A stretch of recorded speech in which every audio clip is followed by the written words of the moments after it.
Okay. It's ice gems. That's our favorite snacks.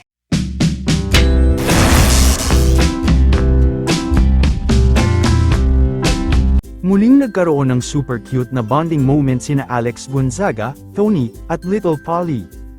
Siyempre, hindi mawawala ang favorite snack nina Alex at Tony na ice gem, yung tinapay na may sweet na meringue sa ibabaw. Pero mukhang hindi pa ready si Polly sa kanilang childhood favorite dahil ayaw talaga niyang tikman. Kahit anong alok, parang, no, thank you po, ang peg ni Baby Polly. Okay.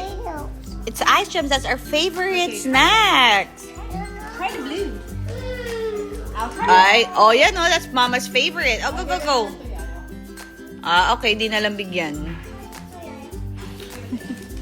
No, try it first.